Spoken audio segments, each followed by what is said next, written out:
Audio Jungle.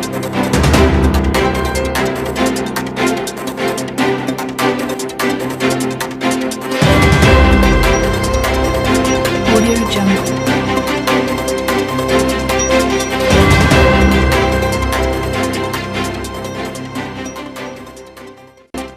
Bonjour ou bonsoir, mesdames, mesdemoiselles et messieurs. Très ravi de vous retrouver dans votre émission Droit de savoir et merci de choisir une fois de plus TLR TV.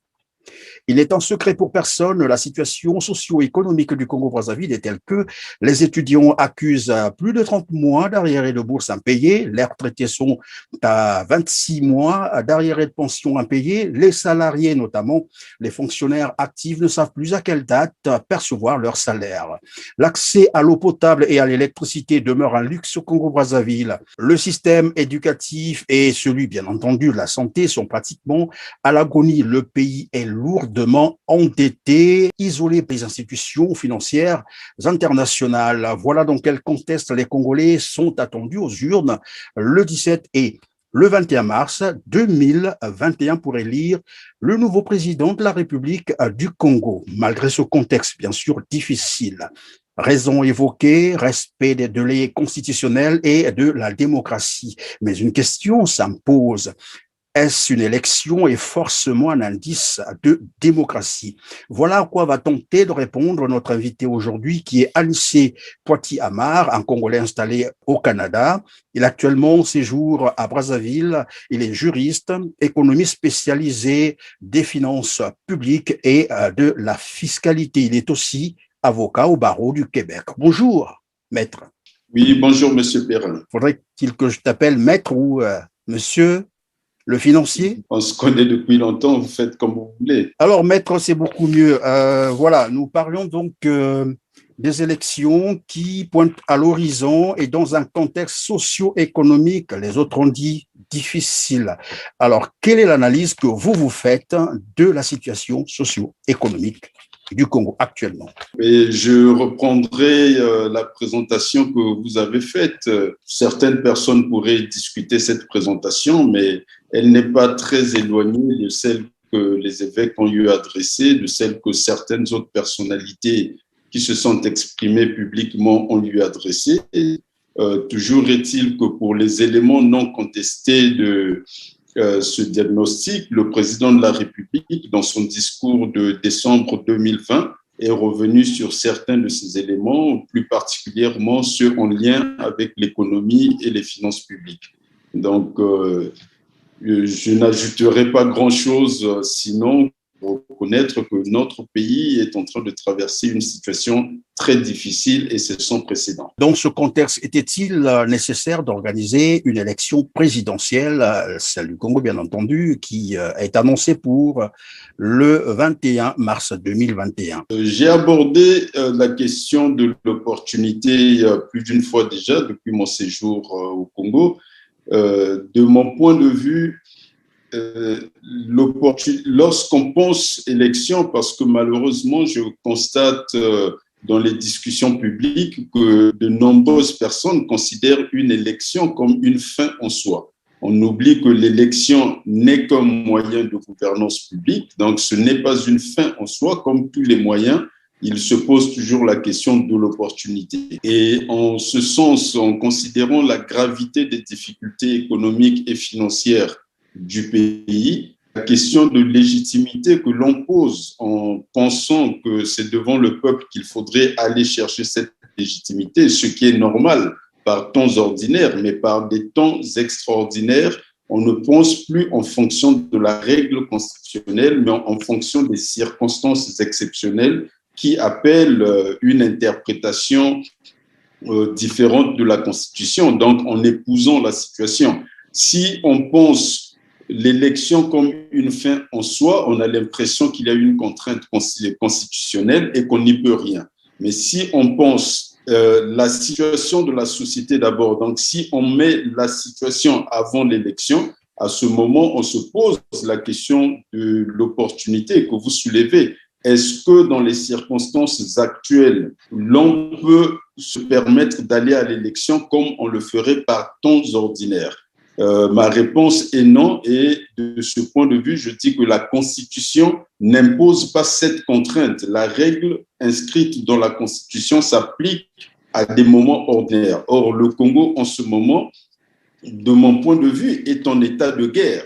Si vous alignez l'ensemble des éléments que vous avez mentionnés, vous prenez avec cela le chômage qui avoisine les 60% de la population active, qui touche 60% de la population active, avec la limitation des ressources dont dispose l'État en ce moment, donc une perte de plus de 13 000 milliards pendant les 5 dernières années, en raison de la chute du prix du baril de pétrole, qui n'est pas prêt de remonter. Donc, ça nous laisse entrevoir la possibilité de perdre à peu près l'équivalent de cette somme dans les 5 prochaines années. Ce qui signifierait qu'au bout de 10 ans, le Congo aura perdu environ 26 000 milliards de francs CFA.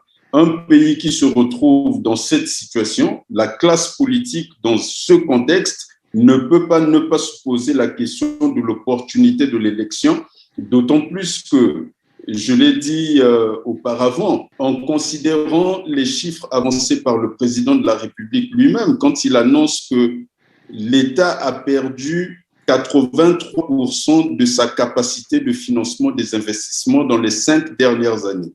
Il lui reste donc 17% de capacité de financement. Or, si en 5 ans, on a perdu 83%, ça nous permet de supposer que dans les 2 prochaines années, si la conjoncture financière internationale ne venait pas à changer, on perdra les 17% qui restent, et même avant les 2 années. Ce qui signifie que l'État ne pourra plus investir, et s'il n'investit plus, il se recroqueville dans la situation de se limiter à payer des salaires.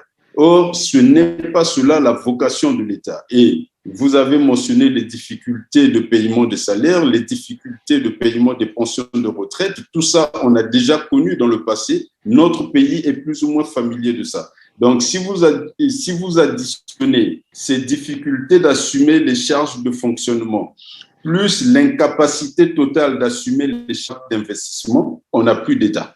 Et nous sommes en train d'aller lentement et sûrement vers l'effondrement de l'État que l'on confond habituellement avec la société, parce qu'on voit les gens se réveiller tous les matins, les voitures circuler, on se dit l'État est omniprésent, mais l'État est un organisme, est une entité fictive qui est créée de par la loi, et cet État peut disparaître lorsqu'il n'a plus les moyens d'existence, et ces moyens d'existence, c'est notamment sa capacité à payer, à assumer ses charges de fonctionnement, mais aussi sa capacité à investir pour maintenir la vie collective.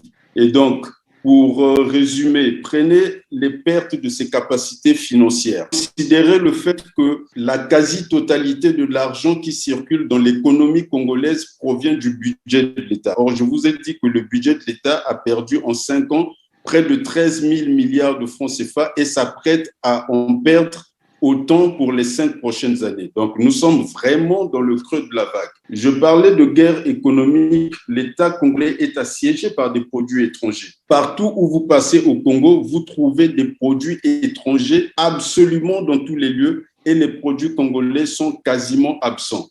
Si vous voyez la guerre que le président Trump a menée à la Chine, seulement en raison du déséquilibre de la balance commerciale sectorielle, alors qu'ici, nous sommes dans un déséquilibre total. Ça veut dire que dans les environs des 600 milliards que le Congo dépense pour importer tout ce dont il a besoin, dans cette somme, cela signifie que les Congolais, en tant que peuple, vivent pour payer des salaires à l'étranger, parce que tout ce qu'ils reçoivent comme argent, secteur public et secteur privé confondus, tous les salaires sont consommés majoritairement à consommer des biens étrangers. Donc, notre pays est un exportateur de ses ressources, c'est un exportateur de ses salaires, c'est un exportateur de ses emplois, et nous entretenons donc des emplois à l'étranger. Et cette situation est une situation suffisante pour entrer en guerre économique, et en guerre, on ne va pas aux élections. Oui, maître, mais on reviendra donc là-dessus pour comprendre un peu quelle perspective pour sortir le Congo de cette crise. Mais en attendant, est-ce que le contraire ne serait pas non plus un péché pour le gouvernement congolais de ne pas organiser ces élections? On l'aurait accusé d'avoir violé la Constitution. Aucunement, c'est une interprétation que j'ai des doutes face à cette interprétation de la Constitution, parce que, évidemment, lorsqu'il y a une règle impérative qui est posée et qui s'applique par des temps ordinaires, si par temps extraordinaires, vous continuez avec la même règle, regardez, pendant les guerres 14-18, partout où il devrait y avoir des élections dans les pays touchés, il y avait eu des suspensions qui étaient sine die. Il n'y avait pas de date de reprise des élections simplement parce que la situation de guerre ne permettait pas ces élections. Entre 40 et 45, ça a été la même chose. Simplement que nous prenons les choses avec une certaine légèreté dans nos pays. Mais je vous ai dit que le Congo est en état de guerre économique. Quand vous voyez l'invasion des produits étrangers, la façon dont le chômage est en train de décimer les populations parce que les gens meurent davantage de pauvreté que d'autres choses, et le chômage fait plus de ravages au Congo que le coronavirus en Occident. Alors, vous voyez comment le monde occidental s'est organisé pour combattre le coronavirus. C'est exactement ce qu'on devrait faire au Congo pour combattre le chômage et pour renverser la vapeur dans la situation économique dans laquelle nous nous trouvons. Je suis d'accord avec vous, mais face à la fin d'un mandat présidentiel, qu'est-ce qu'il aurait fallu faire? Je pense qu'il y a des issues.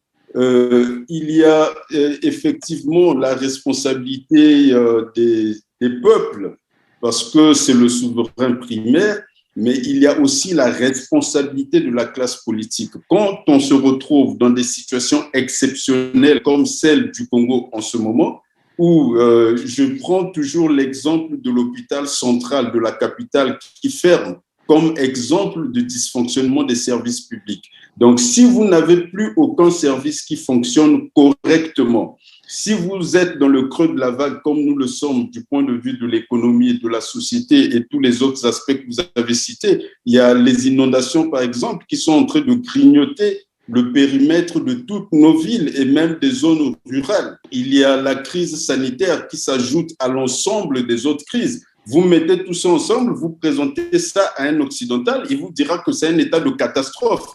Donc, si vous lui dites qu'en pleine tornade, vous avez un ouragan qui est en train de balayer le pays et vous dites que vous allez aux élections, ça ne semble pas logique pour qui que ce soit. Or, le Congo aujourd'hui a le coronavirus, à la crise économique, à la crise financière, à la crise politique, à toutes les crises accumulées. Et dans ce contexte, je pense que c'est la classe politique à ce moment qui devrait prendre ses responsabilités, comme en 1940 en France, lorsque le pays est occupé par l'étranger, la classe politique française à ce moment a résolu de remettre tous les pouvoirs de l'État à un seul homme pour qu'il puisse régler cette question. Ça s'est passé en dehors d'un contexte électoral. On a fait venir le maréchal Pétain, on lui a confié tous les pouvoirs. En 1958, ils étaient dans une situation moins grave que celle que vit le Congo aujourd'hui. Et pourtant, la classe politique française, à ce moment-là, presque à l'unanimité, je prends des exemples de la France parce qu'ils sont plus proches de chez nous, en tout cas plus connus des juristes et des économistes congolais. Donc, la classe politique française, dans une situation moins grave que celle du Congo, a décidé de confier les pleins pouvoirs au général de Gaulle. Donc, il y a le mécanisme de la Convention de la Constitution qui fait que toute la classe politique peut se mettre ensemble, prendre une décision consensuelle pour gérer des situations qui relèvent notamment de la Constitution. Et oui, mais maître, sans vous arrêter, maître, vous prenez l'exemple de la France, je veux bien, parce qu'on est très proche et on fait souvent du copier-coller, mais sauf que lorsque vous parlez de la France est un État bien structuré. C'est cela, et différemment de l'État congolais. La question c'est un peu comme si vous me disiez que il y a deux personnes qui ont de la fièvre, l'une est riche, l'autre n'est pas riche, et qu'il y aurait des remèdes différents pour faire baisser la fièvre. C'est la même chose, vous êtes en crise, vous avez des mécanismes juridiques. Lorsque vous allez les appliquer, vous raisonnez comme des juristes et d'autre part, comme homme politique ou comme homme d'État, vous prenez des décisions qui s'imposent à vous selon les circonstances. Mais vous ne dites pas que nous sommes moins structurés que la France ou que nous sommes un pays, enfin, de ce point de vue, je reviens sur l'exemple de la fièvre, c'est pas différent selon qu'on soit riche ou pauvre. Il y a aussi un aspect qu'il faut prendre en compte. Vous dites la classe politique s'est réunie autour de De Gaulle. OK. Donc, si on transpose cet exemple, cette réalité au Congo, c'est comme si vous souhaitez dire ou inviter la classe politique congolaise se retrouve autour de Denis Sassou Nguesso pour affronter la crise. Mais ce que vous ne dites pas, c'est que Denis Sassou Nguesso a eu tout le temps, mais encore des conditions favorables de diriger ce pays. L'argent, le temps, la quiétude, la paix, comme on le dit toujours. Il a été seul maître sur le terrain. Qu'est-ce qu'on peut encore lui apporter de plus pour qu'il propose quoi exactement? Vous faites très bien d'aborder la question de cette façon-là. Je commencerai par dire qu'il y a une confusion qui est opérée entre le fait que M. Sassou Nguesso est disposé du levier de l'État, qu'il ait eu un contrôle de l'ensemble du levier de l'État, c'est une chose. Mais ce dont nous parlons ici, c'est une situation qui mobilise les pouvoirs du chef de l'État et non pas du président de la République. Je vais faire la nuance entre les deux. Il existe plusieurs institutions de l'État. Parmi ces institutions, il y a la présidence de la République. Donc, le président de la République est l'un des chefs de l'exécutif. À ce titre, il est comparable au Premier ministre, au président de l'Assemblée nationale, au président du Sénat. C'est quelqu'un qui anime une institution. Et au-delà, la République, évidemment, c'est lui qui en incarne l'esprit parce qu'il la préside. Mais en dehors de ça, il est le chef de l'État. Or, je viens de vous dire qu'il s'agissait, concernant ce que j'ai cité, des institutions de l'État. L'ensemble de ces institutions sont soumises au chef de l'État. Donc, lorsque le président de la République, non pas qu'il cesse d'agir comme président de la République, mais lorsqu'il passe au niveau d'action en tant que chef de l'État, ses pouvoirs sont démultipliés. Quand vous lisez la Constitution, vous verrez qu'il n'y a qu'un seul article qui parle du chef de l'État. Il vous dit le président de la République est le chef de l'État. Mais cet article ne définit pas les prérogatives du chef de l'État. C'est parce que la Constitution réserve au chef de l'État des pouvoirs dont il est le seul interprète en fonction de la situation à laquelle est confronté le pays et donc les réponses qu'il devra apporter en cette qualité. Le fait qu'un président de la République ait, pour des raisons politiques, matérielles et tout ce que vous voudrez, qu'il ait pu avoir le contrôle de l'appareil de l'État, ne le place pas dans la position du chef de l'État qui doit faire face à une situation particulière. D'où je dirais qu'on a constamment vu M. Sassou Nguesso dans la position de président de la République, mais aucune circonstance particulière ne l'a obligé à ce jour à porter sa veste de chef d'État et de prendre les mesures qui s'imposent dans cette situation-là. Et donc, là-dessus, je dirais que le jugement qu'on a porté sur le président de la République n'est pas transposable sur la personne du chef de l'État, si tant est qu'il décide à n'importe quel moment de mener les guerres que nous avons à mener en ce moment. Oui, c'est quoi réellement? La différence, c'est quoi lorsque vous prenez ces exemples? Quelle sera donc la différence si jamais aujourd'hui, comme vous le dites, toute la classe politique se réunissait autour de Denis Sassou Nguesso, qu'on lui donne les pouvoirs d'un chef d'État? Oui. La différence, c'est quoi exactement? N'a-t-il pas bénéficié de ces conditions-là? Non, il n'a jamais bénéficié de ces conditions parce que lorsqu'on est chef d'État et qu'on va en guerre, par exemple, dans ce cas, si c'est une guerre économique, le chef de l'État se trouve dans le plein déploiement de la puissance de l'État lorsque la nation tout entière est réunie derrière lui. Si vous avez encore des querelles politiques telles que l'élection, qui a gagné, qui n'a pas gagné, on y va pas, vous n'êtes pas dans les conditions de mobiliser toute la puissance de l'État. Parce que l'État, si vous le prenez comme un engin, vous considérez d'autre part la nation comme son carburant. cet État n'est pleinement fonctionnel que lorsqu'il a son carburant. Donc, il vous faut l'unité politique de la nation. Toute la nation regarde dans une même direction. Il y a un chef qui, à ce moment, agit non plus comme un partisan, chef d'un parti ou d'une majorité, mais il agit comme le chef de l'État. Donc, il est en tête de toute la nation. Ça, vous verrez les meilleurs exemples de ces situations lorsque les pays vont en guerre. Mais ici, il ne s'agit pas forcément de guerre dans le sens de l'usage de la puissance de feu. Prenons le cas de Hitler. L'Allemagne est dévastée au sortir de la guerre de 14-18. De 18 jusqu'en 1932, personne n'arrive à redresser la situation. Quand Hitler arrive au pouvoir, il est chancelier. En 1933, le président Hindenburg meurt et Hitler cumule les fonctions de chef d'État, de président de la République, de chancelier et finalement de chef de l'État. Donc, il a toute la puissance de l'État entre ses mains et il a la nation qui est totalement rassemblée derrière lui. Vous avez vu la conséquence. En 3 ans, Hitler a pris ce pays dévasté que personne n'avait pu relever. En 3 ans, il en a fait la première puissance européenne. Sur le plan militaire, sur le plan économique, il a redressé la situation économique, il a ramené le chômage à un niveau du chômage de plein emploi, donc entre 2 et 3%.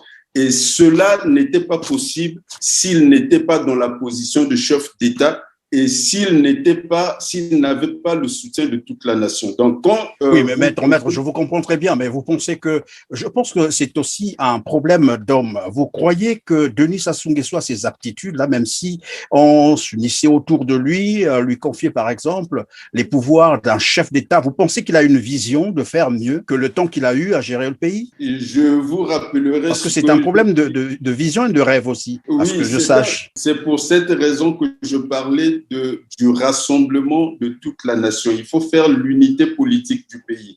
Pourquoi l'unité politique du pays? Parce que le chef d'État, à ce moment, n'agit pas selon sa seule vision, selon sa seule volonté. Sa volonté, effectivement, dans ces circonstances particulières, devient loi parce que tout ce qu'il décide, personne ne doit le contester. Tout le monde l'accompagne dans cette direction pour la réalisation des objectifs.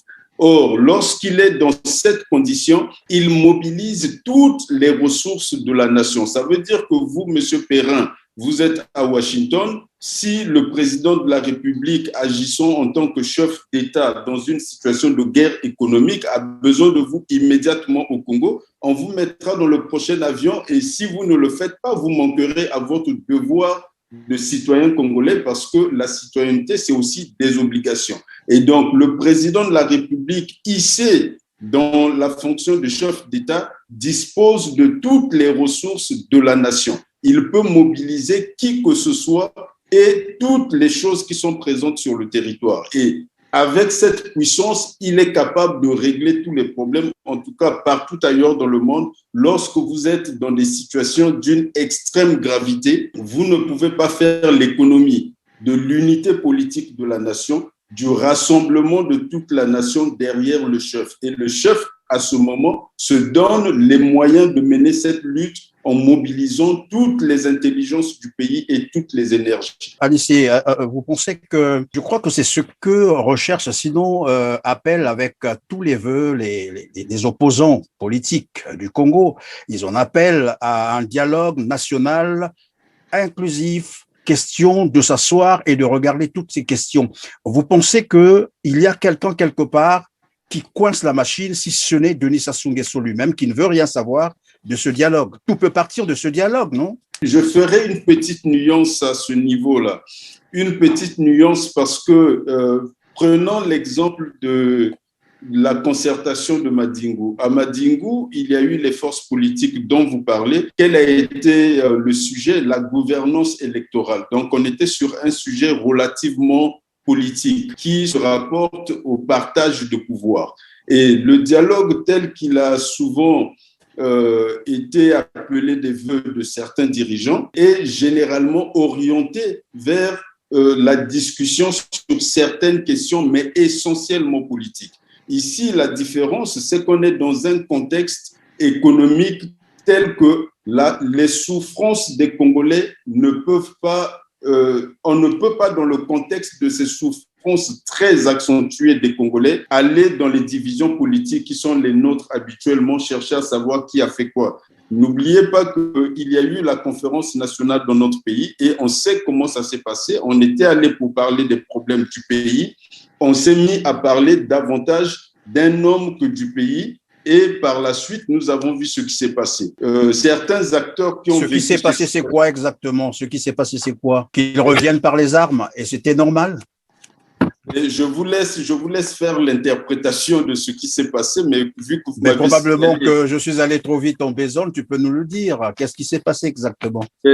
Non, en fait, sur cette question, parce qu'on peut parler de la conférence nationale longuement, dans ce qui s'est passé, si on retient la suite des événements, vous vous souvenez certainement de certaines personnes qui, à ce moment, parlaient d'avoir attendu longtemps le pouvoir et l'avoir finalement eu et avoir dit que d'autres, c'était le tour d'autres d'attendre à ce moment-là. Donc, certains parlent d'exclusion, mais je ne souhaite pas entrer dans cette discussion parce que ça prendrait toute une émission. Mais toujours est-il que nous ne pouvons pas ne pas tirer les leçons de la conférence nationale où on était parti pour un objet.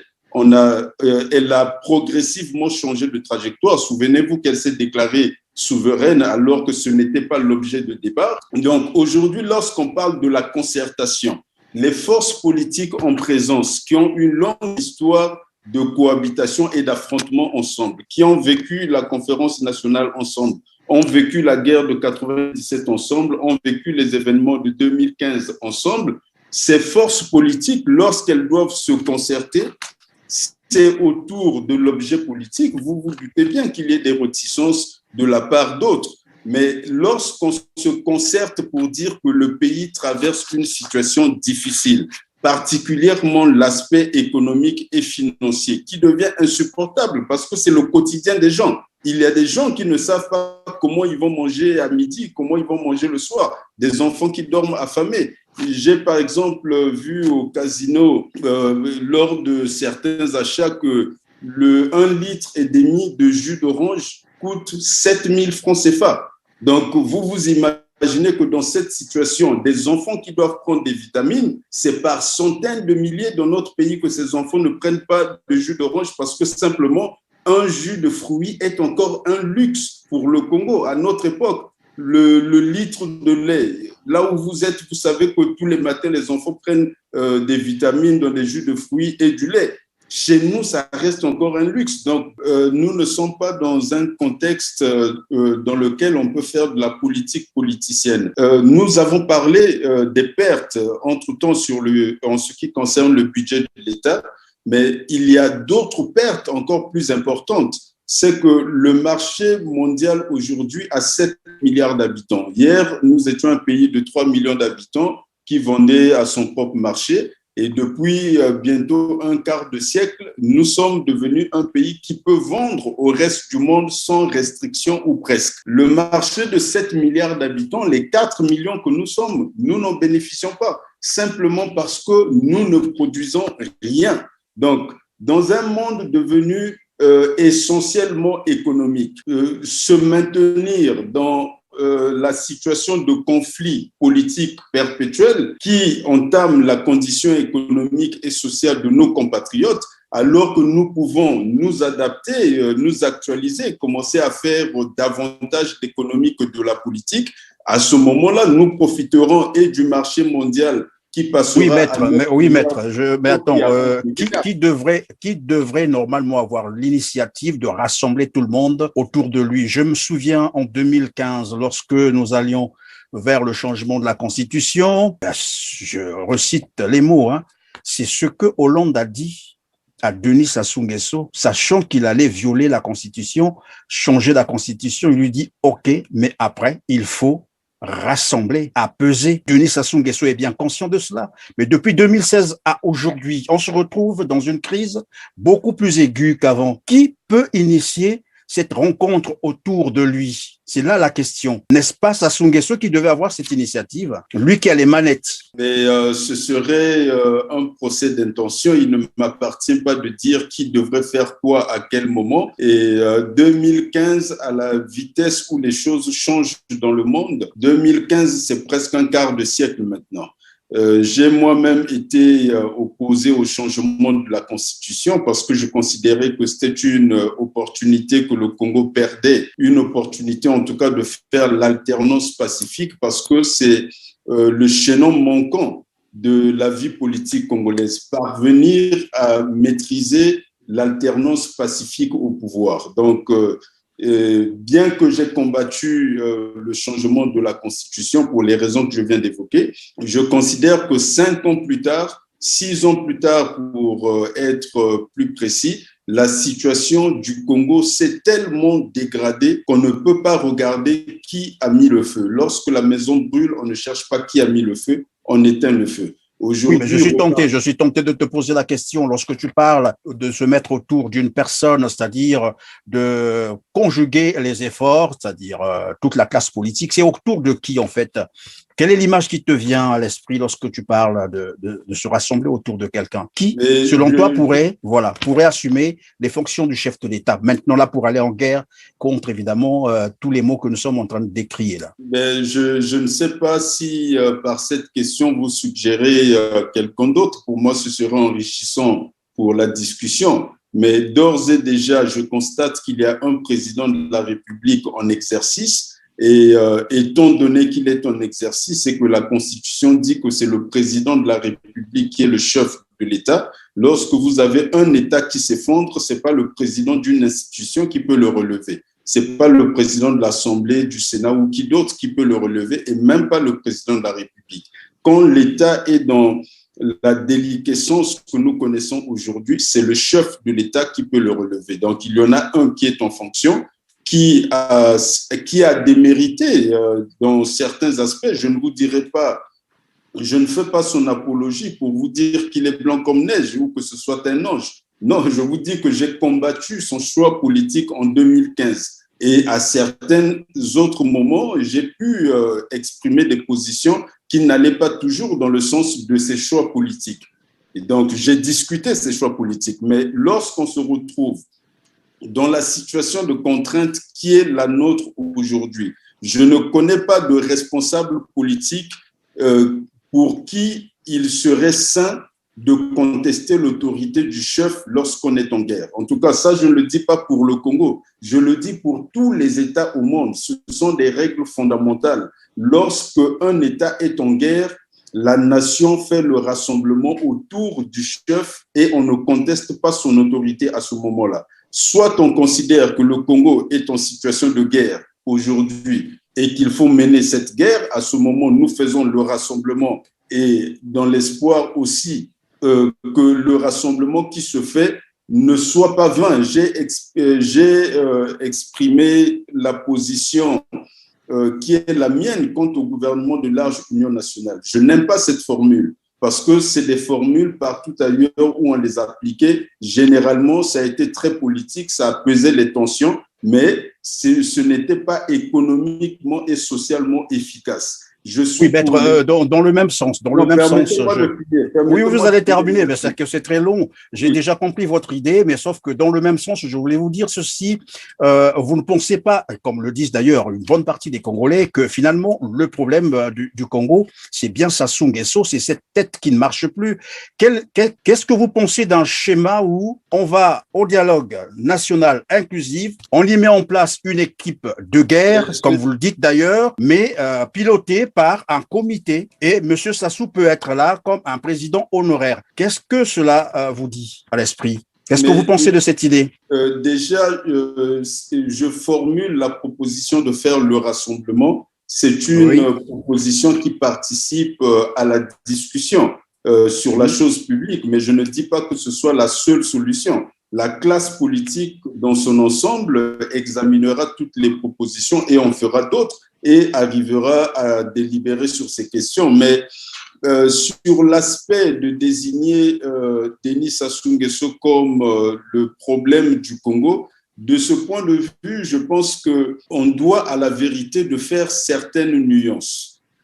Nous avons une économie, souvenez-vous du temps où le président Pascal Lissouba était arrivé. C'est un monsieur très brillant à qui j'ai rendu hommage. Lorsque le président Lissouba était là, on a eu beaucoup de difficultés avec le paiement des salaires.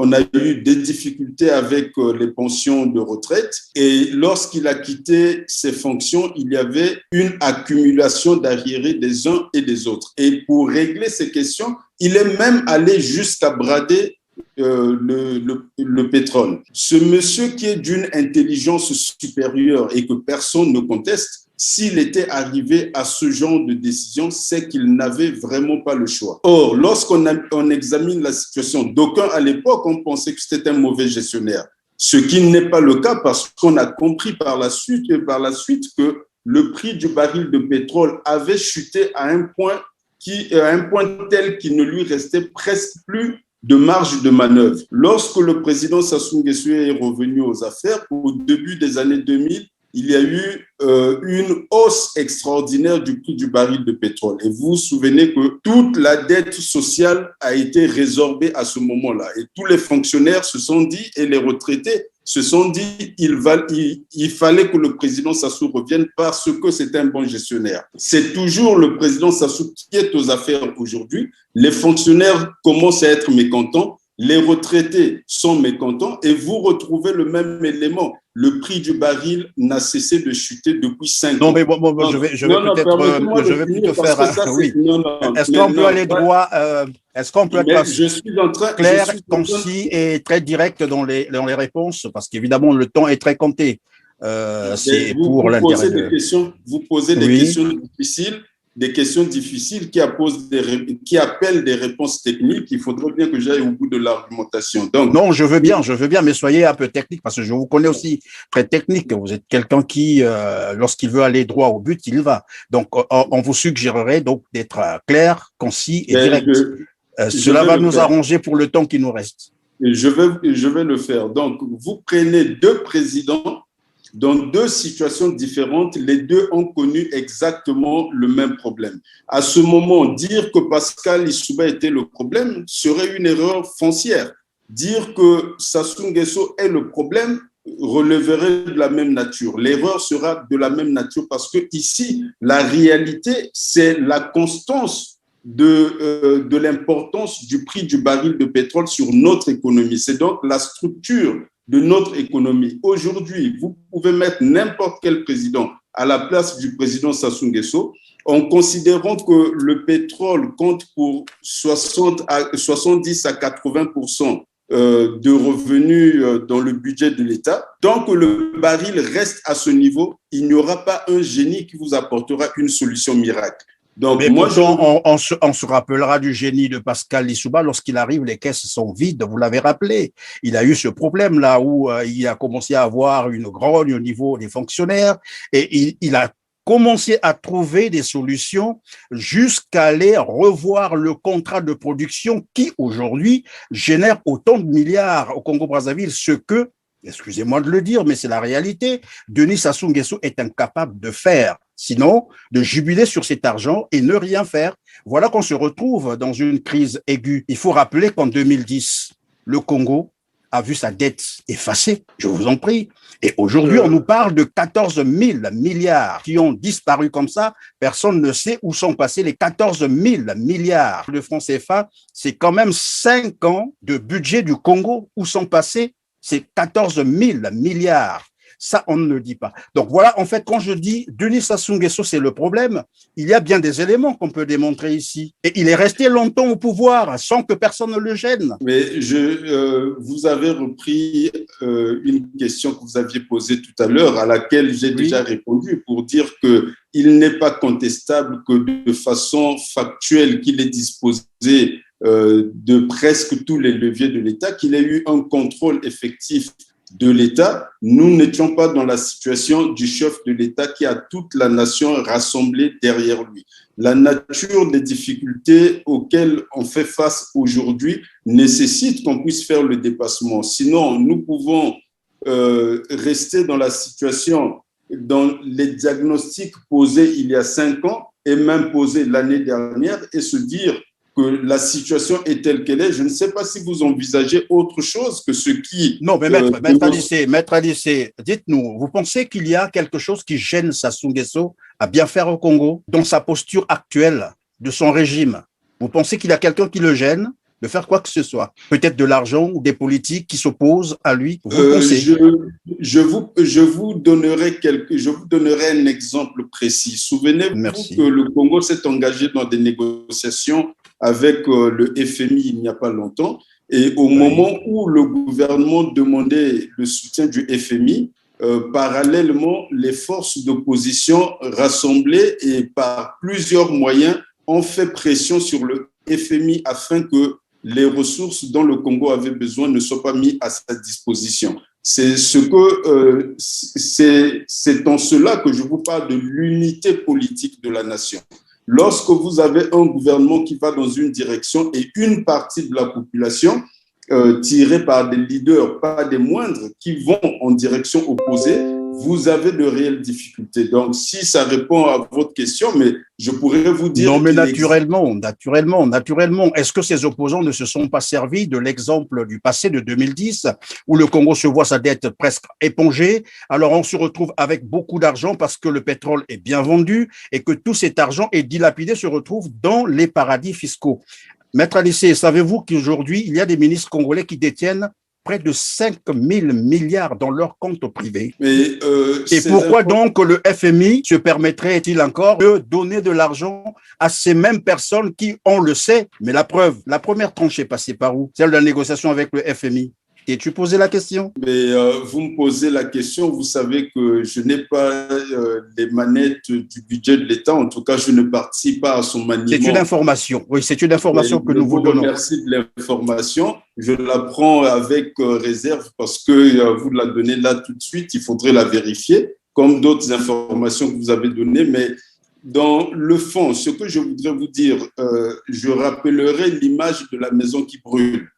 L'État congolais est en train d'aller lentement et sûrement vers son effondrement et nous avons à côté de ça le délitement de la société. Le chômage à 60% génère tous les maux qu'il peut générer dans la société. Vous savez que lorsque les gens n'ont plus de ressources, lorsque le chômage a atteint le point où il génère de la misère, par voie de conséquence, vous avez des parents qui ne peuvent plus assumer leurs responsabilités envers leurs enfants. Vous avez la montée de la criminalité et ça, vous avez vu ça avec des groupes tels que les Bébés Noirs qui vont jusqu'à décapiter des gens pour de maudiques sommes d'argent. Cette criminalité augmente et personne n'est à l'abri et c'est dans toutes les villes du Congo. Vous avez certainement regardé les images des enfants qui se prostituaient à Brazzaville. Il y a des images qui ont circulé de jeunes filles qui se promenaient, qui se prostituaient à l'âge de 9 ans, 12 ans et un peu plus. Bon, donc, vous comprenez que nous sommes dans une situation d'effondrement annoncé de l'État, de délitement de la société. Donc, la maison Congo est en train de brûler. Il y en a qui vont, dans ce contexte, chercher à savoir qui a mis le feu. Ma position là-dessus, c'est de dire on éteint le feu. Parce que si nous ne faisons rien, je ne sais pas si vous vous attendez à autre chose en avril 2014 que la continuité de ce que nous avons connu pendant les 5 années passées. La seule possibilité… Maître, je suis tenté de vous poser une question. Non, c'est bien dommage, je suis obligé. Oui, vous allez terminer, mais c'est que vous prenez beaucoup plus de temps que… sinon, on va terminer, là, il nous reste deux, trois questions. Alors, dites-moi un peu, le Congo est malade, c'est vrai, mais est-ce que vous pensez… Est-ce que vous pensez qu'un malade, tant qu'il ne reconnaît pas qu'il est malade, on peut le traiter? Vous reposerez certainement cette question parce que j'ai l'intention de finir la réponse que j'étais en train de donner. Je vous expliquais que le rassemblement auquel j'appelle n'est pas un rassemblement à l'aveugle. La proposition a consisté à dire que dans la situation dans laquelle nous sommes, quand je disais que j'étais contre les formules de gouvernement de large union nationale qui ne sont pas économiquement et socialement efficace, bien que l'apaisement politique arrive avec ce genre de mesures, je pense qu'il faudrait commencer par déterminer une action collective. Donc, j'ai proposé qu'il y ait une adoption par l'ensemble des forces politiques d'un programme commun de gouvernement. Tout le monde participerait à la conception de ce programme commun de gouvernement. Et un gouvernement de large union nationale ne serait formé que pour mettre en œuvre ce programme commun de gouvernement, et cela se fera sous la houlette d'un chef d'État autour duquel toute la nation sera rassemblée. De ce que je sais de l'histoire du Congo, à aucune époque de notre histoire, nous avons fait l'expérience d'une nation entièrement rassemblée derrière un seul chef et une classe politique unanime qui regarde dans une seule direction. Toutes les crises que nous avons aujourd'hui nous donnent l'occasion de faire cette expérience-là pour la première fois. Et les peuples qui font ce type d'expérience sont des peuples qui se retrouvent dans des situations telles que vous avez décrites, où quelquefois l'homme autour duquel il faudrait se rassembler peut parfois sentir le soufre. Mais la situation fait que les uns et les autres font le dépassement. Je finis par un exemple. Le Japon est allé en guerre parce qu'il avait un chef d'État. Je parle de 40-45. Le Japon est allé en guerre parce qu'il avait un empereur qui, à ce moment, faisait entièrement confiance à un gouvernement militariste. Et ils sont allés en guerre. Le pays a été détruit parce que le chef de l'État avait fait de mauvais choix politiques. C'est le seul pays à avoir été bombardé à l'arme atomique. Qu'est-ce qui s'est passé par la suite? Le peuple japonais s'est dit, nous restons rassemblés derrière le même empereur, on lui fait confiance. Le même qui a fait détruire le pays, c'est celui-là qui l'a fait reconstruire parce qu'il s'est retrouvé dans une autre circonstance. Et je pourrais vous donner beaucoup d'autres exemples où des mais évidemment, il y a bien entendu, maître, il y a ceux qui disent on ne règle pas, on ne trouve pas des solutions aux problèmes avec ceux qui les ont créés. Qu'est-ce que vous en pensez? Mais c'est la formule d'Albert Einstein, et Einstein n'avait pas raison sur tout. C'était un scientifique des sciences pures, et là, en l'occurrence, il s'agit des sciences sociales dans lesquelles l'avenir est par nature imprévisible. Et je peux, de ce point de vue, dire que cette pensée de Einstein est discutable. Qu'est-ce que vous pensez si le salut du Congo passait par le départ de Denis Sassou Nguesso? Qu'est-ce que vous en pensez? Faut-il sauver un homme ou une nation? Qu'est-ce qu'on fait si le salut du Congo passait par le départ de Denis Sassou Nguesso? Sassou Nguesso partira forcément un jour parce que c'est dans l'ordre des choses. C'est un humain, donc c'est dans l'ordre des choses. Mais je vous ai dit tout à l'heure que nous avons un problème structurel. Ce n'est pas un problème d'homme. Il y a d'abord le problème structurel. Je vous ai parlé de Pascal Lissouba qui est arrivé. En 1991, de nombreux Congolais pensaient que Sassou Nguesso était le mal incarné du Congo et tout ce qu'il vivait à l'époque, c'était à cause de lui. Il fallait le changer. Ils l'ont changé. Pascal Lissouba est arrivé et ils ont vécu pire que ce qu'ils avaient vécu sous Sassou Nguesso, non pas à cause de Pascal Lissouba, mais à cause de la structure de notre économie et de la conjoncture économique internationale. Et qui en était responsable finalement? Aujourd'hui, on peut répéter le raisonnement de 1991 et récolter... Non, mais évidemment, c'est ma question. Lorsque Pascal arrive, la situation est pire. Qui est responsable de cette situation? On le connaît, non? Qui a généré une conférence nationale? À ce que je sache.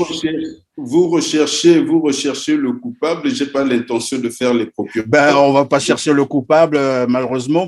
Alors, donc, on revient donc, pour terminer, bien entendu, puisqu'il nous reste quelques secondes, bien entendu. Vous appelez de vos voeux l'unité autour d'une personne qui incarnerait les fonctions du chef de l'État. En face de nous, il y a une élection donc le 21 mars prochain. Quelle alternative, en fait, qu'est-ce que vous proposez à la place de cette élection si jamais Sassou Nguesso est en train de vous entendre et son gouvernement? J'ai proposé la non-tenue de l'élection et je fais la promotion de la recherche d'une solution concertée. Donc, une solution qui serait consensuelle, simplement parce que d'abord, l'élection a un coût et ce coût peut être évité en transférant ces ressources vers d'autres secteurs, notamment payer les pensions de retraite qu'on a du mal à payer. On peut aussi subventionner le fonctionnement des sociétés d'eau et d'électricité pour baisser les charges, mais essentiellement, je vous parlerai d'une mesure économique dans laquelle on pourrait utiliser ces fonds, qui serait une mesure qui apporterait énormément au Congo. Pourtant, ce serait une petite somme à investir. Si vous investissez 10 milliards de francs CFA, que vous donnez 1 million à 10 000 personnes, parce que c'est ce que ça représenterait, ça ferait une résorption du chômage immédiate de 10 000 personnes qui sortiront de la précarité pour retrouver des moyens de subsistance. Avec de tels investissements, le petit agriculteur qui recevra du matériel équivalent à une partie de ce million et l'autre partie en liquide, qui se mettra à produire tout ce que nous consommons. Si nous avons 10 000 personnes en train de produire, nos marchés seront inondés de produits. Aujourd'hui, on dépense presque 600 milliards pour importer et peut-être que de ces 600 milliards, il y aura peut-être 100 ou 200 qui resteront dans notre économie parce qu'on aura réamorcé la production locale et il y a la nécessité de réorganiser cette production intérieure. Donc, est-ce qu'il y a des solutions alternatives à l'élection? Oui, la recherche du consensus. J'ai parlé du cas du président Nkurunziza, dont le premier mandat était issu d'une convention de l'ensemble des forces politiques, alors qu'il y avait une constitution qui disait qu'il fallait aller à l'élection. Et dans un autre cas, si l'on pense vraiment qu'il faudrait absolument aller à cette élection parce qu'on y voit la source primaire de la légitimité, ça peut aussi être une élection consensuelle. Donc, les forces politiques peuvent s'entendre pour confier au président candidat un mandat électoral consensuel, ce qui signifie que personne ne se présente contre lui et tout le monde se met autour de lui, l'accompagne. On adopte ensuite le programme commun de gouvernement, on met en place un gouvernement de large union nationale. Mais s'il y a consensus à ce niveau, je me poserai la question de savoir pourquoi aller à l'élection si on est tous d'accord. Pourquoi perdre cet argent qu'on peut investir pour réorganiser notre production? Vous dites avec 10 milliards, on peut créer beaucoup d'emplois d'ailleurs. Et nous savons que, bon, encore que ça soit utilisé, peut-être pas. Nous avons au moins nos 14 000 milliards qui sont quelque part. On peut utiliser cela pour sortir le Congo de la crise. Ne pas le faire serait aussi criminel. Vous ne le pensez pas? Mais les 14 000 milliards, j'en ai longuement entendu parler. Les arguments autour sont légitimes.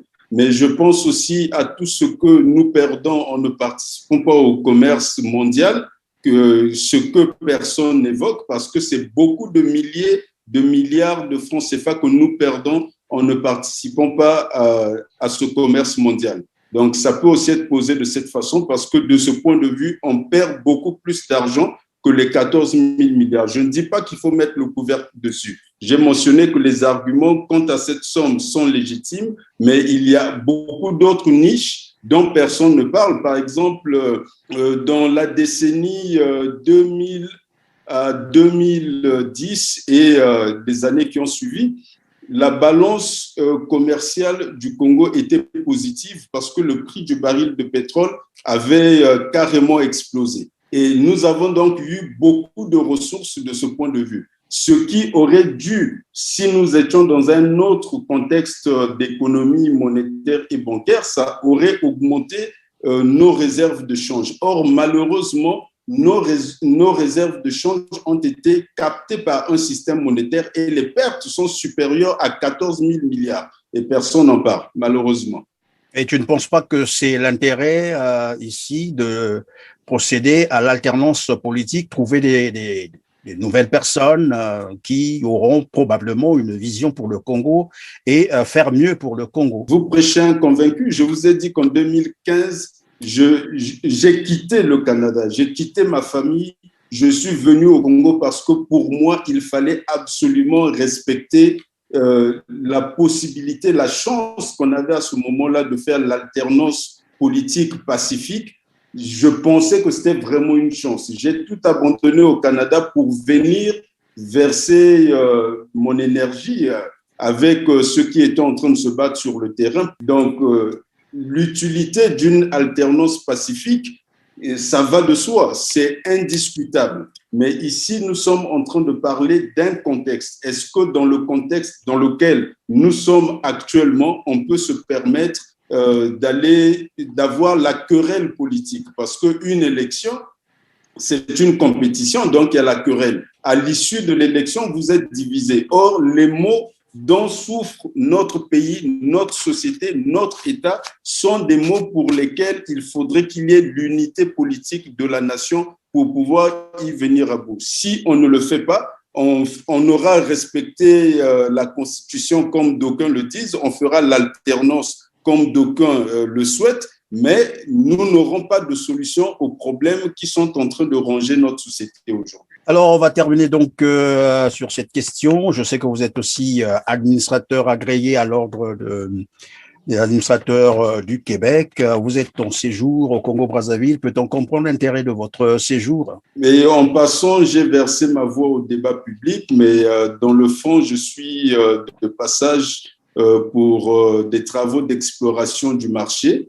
Donc, regardez comment évolue, je suis médiateur et arbitre, donc regardez comment évolue le marché de l'arbitrage et de la médiation en contexte d'affaires judiciaires du Congo et regardez s'il serait possible à ce moment-là, en tout cas si les éléments du marché me permettent d'installer des bureaux au Congo-Kinshasa aussi. En dehors des affaires, si jamais il y avait un gouvernement d'union nationale tel qu'on est en train de le supputer, est-ce que M. Anissé Poitiers-Amar serait partant pour un tel gouvernement et faire partie de ce gouvernement? Mais il y aurait un conflit d'intérêts. Si je répondais à cela, je serais dans une mauvaise position pour promouvoir le consensus que je propose aux acteurs politiques. Merci, maître. C'est par là que nous mettons donc terme à notre émission aujourd'hui, à moins que vous ayez quelques 2-3 mots, la fin. Vous avez quelques secondes.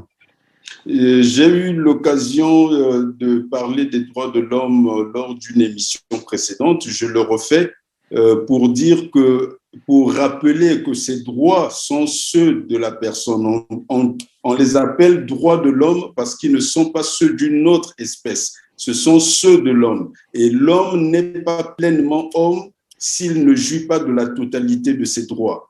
Parce qu'ils vont ensemble avec son épanouissement. Quand vous regardez les sociétés occidentales, vous constatez qu'elles sont prospères et ce sont des sociétés dans lesquelles ces droits sont respectés. Ce n'est pas une simple coïncidence.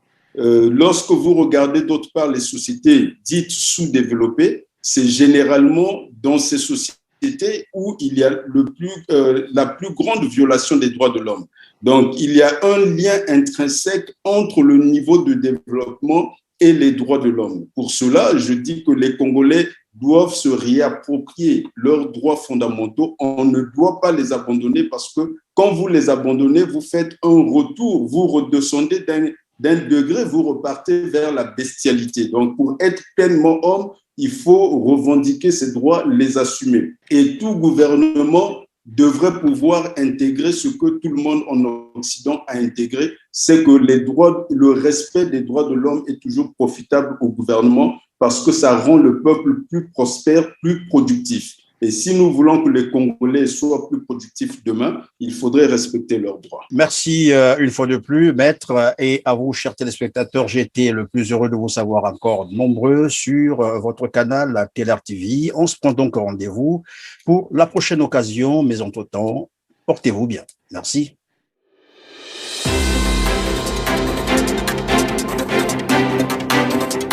Audio Jungle.